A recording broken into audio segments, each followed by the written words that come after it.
আকাশবাণী গুৱাহাটী কথা শিল্প এই অনুষ্ঠানত প্ৰচাৰ কৰি থকা হৈছে ডক্টৰ ৰুবুল মাউতৰ মোৰো এটা সপোন আছে গ্ৰন্থখনিৰ ধাৰাবাহিক পাঠ ঝুনা কংকন ভূঞাৰ প্ৰযোজনা ইন্দ্ৰজিৎ দাসৰ আজি এয়া ষষ্ঠ খণ্ড মোৰো এটা সপোন আছে।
শাওন ভাদ মাহত গৰম বন্ধৰ দিন আহিছিল।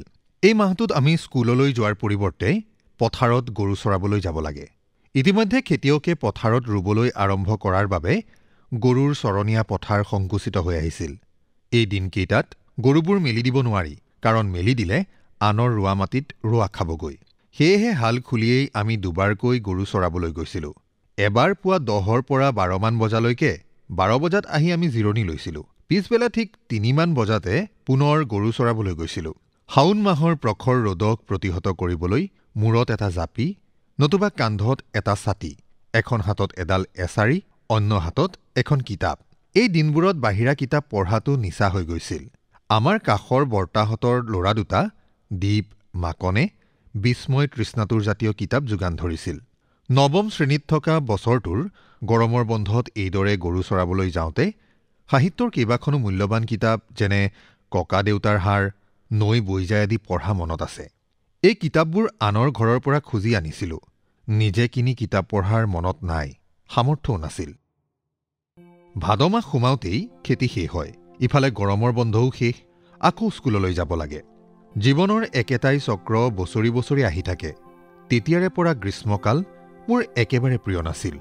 অত্যধিক গৰম বা বৰষুণ হোৱাৰ বাবে ঠিক নহয়, মোৰ শৰীৰ মনত অত্যধিক কষ্ট হোৱাৰ বাবেহে।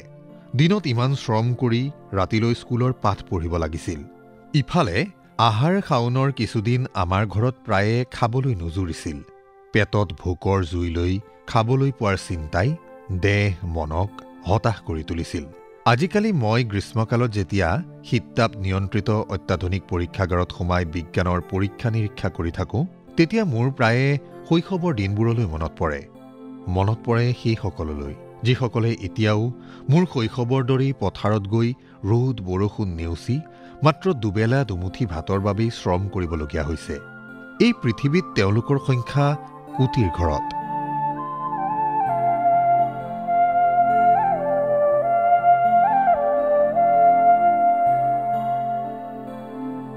আহিন আহিলেই বাম খেতিলৈ যাবৰ হয়। দেউতাই বাৰীত অলেখ ধৰণৰ বাম খেতি কৰিছিল। আমি সৰু হৈ থাকোঁতে দেউতাক বাম খেতি কৰাত সহায় কৰিছিলোঁ। কিন্তু পাছলৈ, অৰ্থাৎ মই 8ম 9ম শ্ৰেণী পাওঁতে নিজেই এই বাম খেতিৰ দায়িত্ব লৈছিলোঁ। জাত জাত শাক পাচলিৰ খেতি হৈছিল। লাই, লফা, মূলা আগতীয়াকৈ কৰা হৈছিল। কাতি মাহত আৰম্ভ হৈছিল বন্ধাকবি, ফুলকবি, ওলকবি, আলু, পিঁয়াজ, নহৰুৰ খেতি। কাতিৰ শেষৰ ফালে ৰঙালাও, কেৰেলা, মটৰ আদিৰ খেতি আৰম্ভ কৰা হৈছিল। কেৰেলা খেতি গোটেই অঞ্চলটোৰ ভিতৰত কেৱল আমাৰ গাঁৱতেই হৈছিল, তাকো কেইজনমান খেতিয়কৰ উদ্যোগতহে। আমাৰ দেউতাই আৰু পিছলৈ আমি প্ৰত্যেক বছৰেই কেৰেলা খেতি কৰিছিলোঁ। প্ৰায় আধা বিঘা এবিঘামান মাটিত এই খেতি কৰিছিলোঁ। কেৰেলা খেতি বৰ লাভজনক আছিল। বজাৰত শতকাই বিক্ৰী হৈছিল। ইয়াৰ কাৰণটো হ'ল আন গাঁওবোৰত এই খেতি কৰা নহৈছিল। দেউতাই হাল বাই মৈয়াই মাটি উলিয়াই দিছিল। আমি ককাই আৰু মই খুলি খান্দি গৰু গোবৰ দি গৈছিলোঁ। কোৰেৰে এই গোবৰ মাটিৰ সৈতে মিহলাই এটা খুলিত ৪-৫টাকৈ গুটি দি গৈছিলোঁ। পুলি ওলাবলৈ ১-২ সপ্তাহ লাগিছিল। পুলি ওলোৱাৰ পাছত সময়ে সময়ে কেৰেলাৰ তলিখন চিকুণাই দিয়া হৈছিল।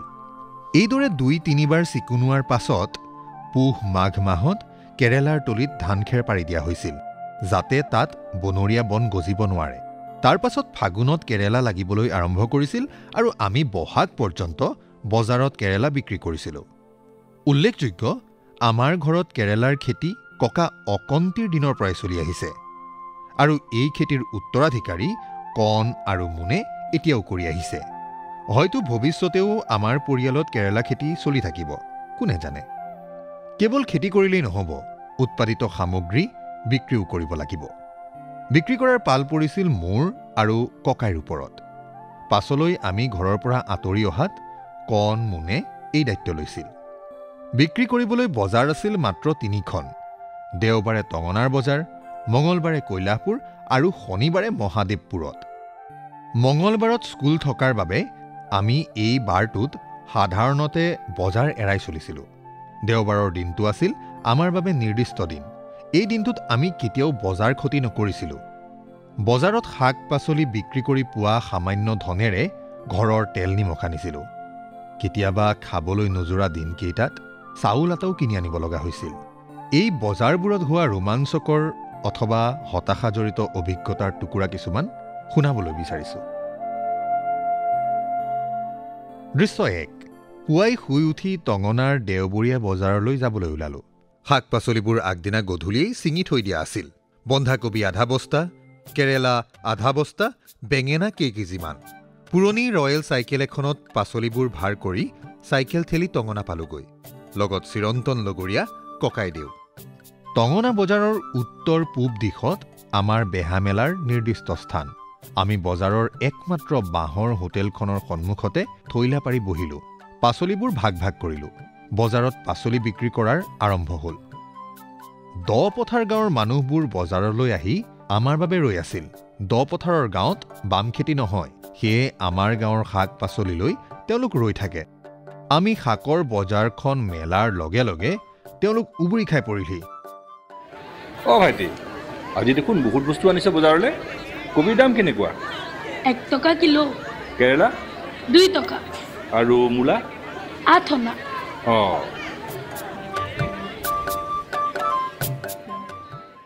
দপথাৰৰ মানুহে পালে নিমিষতে আমাৰ বজাৰ শেষ। অন্যথা দুপৰীয়ালৈকে বহি থাকিলেও আমাৰ পাচলি বিক্ৰী নাযায়। পাচলি বিক্ৰী যোৱাৰ দিনা আমি আনন্দ মনেৰে বজাৰ সামৰি বাঁহৰ হোটেলত সোমাওঁ।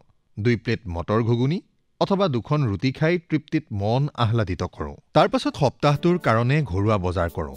ধূপ 1 পেকেট, মিঠাতেল 1 পোৱা, নিমখ 1 পেকেট, খাৰ চাবোন 1টা, চাধা 50 গ্ৰাম আৰু কেতিয়াবা মচুৰ দাইল 1 পোৱা।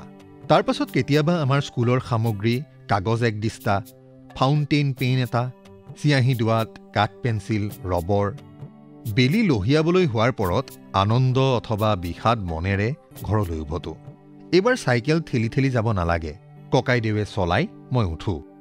এই যে দৃশ্যটো বৰ্ণনা কৰিলোঁ, এইটো দৃশ্য চলিছিল মই 5ম শ্ৰেণীত থকাৰ পৰা মেট্ৰিক পাছ কৰালৈকে প্ৰায় 6 বছৰ, প্ৰত্যেক সপ্তাহতে। দৃশ্য 2। এদিন মঙলবৰীয়া বজাৰলৈ মূলা লৈ গ'লোঁ। সেই বছৰ মই অকলে মূলা লগাইছিলোঁ। বজাৰত মূলা ধেৰ, দাম ৰাখিলোঁ 8 অনা। 3-4 ঘণ্টা বজাৰত বহাৰ পাছতো এতিয়াও মূলা বিক্ৰী নহ'ল। ফলত মূলা যিদৰে বজাৰলৈ নিছিলোঁ ঠিক সেইদৰেই উভতাই আনিলোঁ। বাটত হঠাৎ কথা এটালৈ মনত পৰিল। আমাৰ গাঁৱৰ ৰঙাই বুঢ়াই হেনো বজাৰত শাক-পাচলি বিক্ৰী নহ'লে সেইবোৰ ৰাস্তাত পেলাই প্ৰস্ৰাৱ কৰি থৈ আহিছিল। মুহূৰ্ততে মই মূলাৰ ভাৰখন পথৰ দাঁতিত পেলাই তাৰ ওপৰত মূত্ৰ বিসৰ্জন কৰিবলৈ ধৰিলোঁ। দৃশ্য 3। এবাৰ আবতৰীয়া বতৰত কোমোৰা ৰুইছিলোঁ। ভঁৰালৰ ছালত বগাবলৈ দিছিলোঁ। কোমোৰাও লাগিল ঢেৰ। ইয়াৰে কেইটামান এদিন মঙলবৰীয়া বজাৰলৈ লৈ গ'লোঁ। কোমোৰাবোৰ তৎক্ষণাত বিক্ৰী গ'ল। আৰ্জিত ধনেৰে মই স্কুলৰ ইউনিফৰ্মৰ হাফ পেণ্ট এটা কিনিলোঁ। মোৰ স্কুল যাবলৈ পেণ্ট নাছিল। ততাতৈয়াকৈ ঘৰলৈ আহি কিনি অনা পেণ্টটো পিন্ধি স্কুললৈ দৌৰিলোঁ। তেতিয়া মই ৭ম শ্ৰেণীত। দৃশ্য ৪। ককাইদেউ ৭ম-৮ম শ্ৰেণীত থাকোঁতে এদিন ডাঙৰ কুকুৰা এটা লৈ বৰডুমচা বজাৰলৈ গ'ল। আমাৰ ঘৰৰ পৰা বৰডুমচা বহু দূৰ। চাইকেলেৰে ১-১.৫ ঘণ্টাৰ বাট। ককাইদেউ গৈছিল চুবুৰীৰ আন প্ৰাপ্তবয়স্ক মানুহৰ লগত। বজাৰত হেনো দুজন মানুহে কুকুৰাটো কিনিম বুলি ককাইক একাষৰীয়াকৈ মাতি নিলে। নিৰ্জন ঠাই পোৱাৰ পাছত তাক মানুহ দুটাই ভাবুকি দিলে। ঐ, তই কি কৰিব আছ ইয়াত? তই কুকুৰা এৰি এতিয়াই পলা, নহ'লে তোক ইয়াতে খতম কৰি দিম। গম পাইছনে নাই? খতম কৰি দিম। সি পলাল। সেইদিনা ৰাতি ঘৰত দুৰ্ঘোৰ কাজিয়া। মায়ে দেউতাক গালি দিছিল। আপুনি এই পেণ্ডুকনা ল'ৰাটোক অকলে বজাৰলৈ কিয় পঠিয়াইছিল? দেউতাই চুবুৰীয়াক গালি দি আছিল। ল'ৰাটো বজাৰলৈ নি সিহঁতে তাক কিয় অকলে এৰি দিছিল? দৃশ্য ৫। মই ৯ম শ্ৰেণীত থাকোঁতে এদিন কুকুৰা দুজনী লৈ মহাদেৱপুৰ বজাৰলৈ গ'লোঁ। সেই সময়ত কুকুৰাৰ মহামাৰী চলিছিল। মোৰ কুকুৰা দুজনী মৰেই আৰু যেনে তেনে বজাৰ পালেই ৰক্ষা। দুজনী কুকুৰাৰ দাম মই ৭৫ টকা ৰাখিলোঁ। বিহাৰী সম্প্ৰদায়ৰ হোটেলৰ মালিক এজনে আহি দাম সুধিলে। মই ক'লোঁ। তেওঁ ক'লে যে দামটো অতিৰিক্ত হৈছে। তেওঁৱেই পৰামৰ্শ দিলে যে ওজন কৰি দাম নিৰ্ধাৰণ কৰা হওক। মই তৎক্ষণাত মান্তি হ'লোঁ। ওজন কৰাত কুকুৰা দুজনীৰ দাম ওলাল ১২০ টকা। মানুহজন মান্তি হ'ল। মই টকালৈ তৎক্ষণাত উধাও হ'লোঁ। মোৰ বিশ্বাস যে মই আঁতৰি অহাৰ পিছ মুহূৰ্ততে কুকুৰা দুজনী মৰিছিল। দৃশ্য ৬। এই দৃশ্যটো মোৰ বাবে অলপ সংবেদনশীল। শৈশৱত ঘৰুৱা খেতিপথাৰত শ্ৰমদান কৰিব লগা হ'লেও আনৰ ঘৰত গৈ মজদুৰি কৰিব লগা হোৱা নাছিল। কিন্তু দুবাৰমান হৈছিল। এবাৰ আমাৰ গাঁৱৰ ৰাস্তাটো বন্ধাবলৈ পঞ্চায়তৰ ফালৰ পৰা সাহায্য আহিল। লগে লগে ৰাস্তাত গৈ বনোৱাৰ ভিৰ লাগিল। দেউতাৰ সৈতে ময়ো গ'লোঁ কান্ধত কোৰ লৈ। দেউতা আৰু মই দুয়ো সফলভাৱেই মজদুৰিৰ তালিকাত অন্তৰ্ভুক্ত হ'লোঁ। কিন্তু পিছতীয়াকৈ অহাবোৰৰ নাম তালিকাত নোসোমাল। তেওঁলোকে তৎক্ষণাত প্ৰতিবাদ কৰিবলৈ ধৰিলে। 11 মানুহৰ দুটাকৈ নাম লিষ্টত আছে আৰু আমাৰ এটাও নাই। ই কেনেকৈ সম্ভৱ? এয়া অন্যায়। কথাটোৱে দেউতাৰ গাত পিন্ধিলে। দেউতায়ো প্ৰতিবাদ কৰিলে।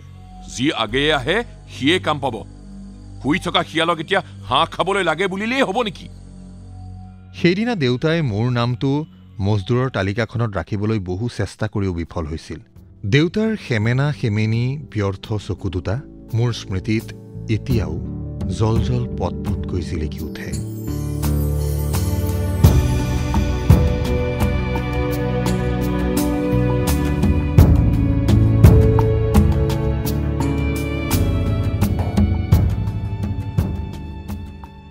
যিমানে কৈ যাওঁ সিমানেই ওলাই আহে অতীতৰ বুকুত পোত খাই থকা কথাবোৰ।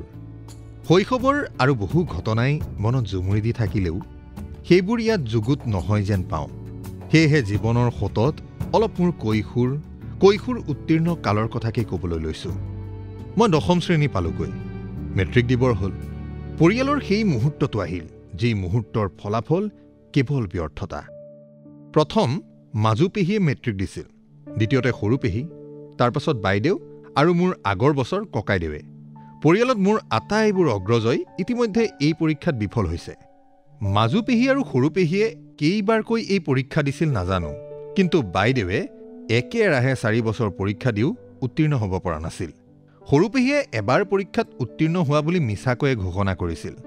পিছে মাৰ্কশ্বিট দেখুৱাব নোৱাৰি কেইদিনমানৰ পাছত দেউতাৰ ৰোষত পৰিছিল। দেউতাই তিৰস্কাৰ কৰিছিল। তই যদি পৰীক্ষাত পাছ কৰিছিলিয়ে, মাৰ্কশ্বিট দেখুওৱা। দেউতা বৰ নিৰাশ হৈ পৰিছিল। কেতিয়াবা গধূলি দেউতাই ঘৰত কণ্ডলৰ সৃষ্টি কৰিলে প্ৰায়ে কৈছিল, ইমানবোৰ ল'ৰা ছোৱালীক পঢ়িবলৈ সুবিধা কৰি দিলোঁ, মোক কোনে মেট্ৰিক পাছৰ চাৰ্টিফিকেটখন আনি দিব নোৱাৰিলি। মায়ে কথাত থাপ মাৰি ধৰিছিল। সৰুদো পঢ়াত ভাল, সি পাৰিব। গোবৰুৱাই যিমান চেষ্টা কৰিলেও বেছি ওপৰলৈ উৰিব নোৱাৰে। ইফালে আমাৰ স্কুলৰ ৰিজাল্টটো তৎস্বৰূপ। স্কুলখনৰ পৰা প্ৰত্যেক বছৰেই 1 বা 2 ছাত্ৰ ছাত্ৰীয়েহে মেট্ৰিকত পাছ কৰে।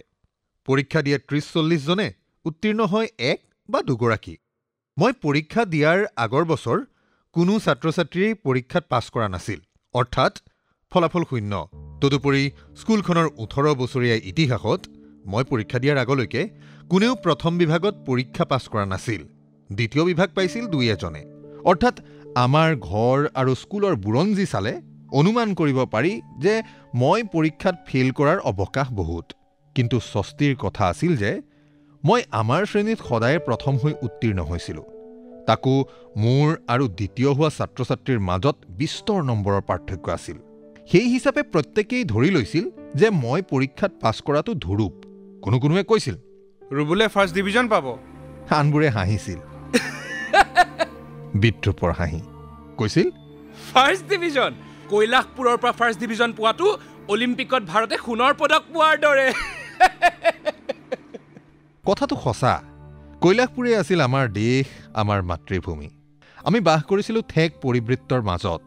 সেই হেতুকে ভাৰতে অলিম্পিকত স্বৰ্ণপদক পোৱাটো যেনেদৰে কঠিন হিচাপে বিবেচিত হৈছিল, ঠিক তেনেকৈয়ে কৈলাশপুৰৰ পৰা মেট্ৰিকত প্ৰথম বিভাগ পোৱাটো এক আগে নোহোৱা নোপজা কথা আছিল। অৱশ্যে আজিৰ যুগত মেট্ৰিকত প্ৰথম বিভাগ পোৱাটো কেনে এক সাধাৰণ কথা। কিন্তু আমি বাস কৰা প্ৰত্যাহ্বানৰ পৃথিৱীখনত সেয়াই আছিল কৃতকাৰ্যতাৰ শ্ৰেষ্ঠতম কথা। মই ভিতৰি ভিতৰি ভয় খালেও নিজকে প্ৰবোধ দিলোঁ পৰীক্ষালৈ প্ৰস্তুত হ'ব লাগিব। সেয়েহে ঘৰুৱা দৈনন্দিন কাম, হাল বোৱা, খেতি কৰা, বজাৰ কৰা তথা ঘৰ চলোৱাৰ মাজতো অলপ সময় উলিয়াই পঢ়াত মনোনিৱেশ কৰিলোঁ। আমাৰ স্কুলত বিজ্ঞানৰ শিক্ষক নাছিল। ফলত 10ম শ্ৰেণীৰ বছৰটোত আমাৰ শ্ৰেণীত বিজ্ঞানৰ পাঠদান একেবাৰে হোৱা নাছিল। মই বিজ্ঞান ঘৰতেই পঢ়িছিলোঁ। বিশেষ অসুবিধাৰ সন্মুখীন হোৱা নাছিলোঁ, কাৰণ বিজ্ঞানৰ পাঠ্যপুথিত পাঠবোৰ বুজি পোৱাকৈয়ে লিখা আছিল। সেই সময়তেই বিজ্ঞানৰ দৰে গভীৰ বিষয় এটা স্বপঠনৰ যোগেদি আয়ত্ত কৰাৰ বাবে মোৰ দূৰ ভৱিষ্যতত বেছ সহায় হৈছিল। কাৰণ মই আমেৰিকাত গৱেষণা কৰিবলৈ অহাৰ পাছত মোৰ আণৱিক জীৱবিজ্ঞানৰ বেছি জ্ঞান নথকাত ঠিক একেদৰেই স্বপঠনৰ যোগেদিয়েই নজনা কথাবোৰ আয়ত্ত কৰিব লগাত পৰিছিলোঁ। স্বপঠনৰ মহিমাক মই এনেদৰে গুৰুত্ব দিওঁ। আনে পঢ়ালে, আনে দেখুওৱা বাটেৰে গ'লে কেৱল আনে দেখা ঠাইহে চাব পাৰি। নতুন ঠাই, নতুন উদ্ঘাটন আৱিষ্কাৰ কৰিব নোৱাৰি। কিন্তু বিজ্ঞানৰ উদ্দেশ্যই হ'ল নতুন আৱিষ্কাৰ, নতুন উদ্ঘাটন।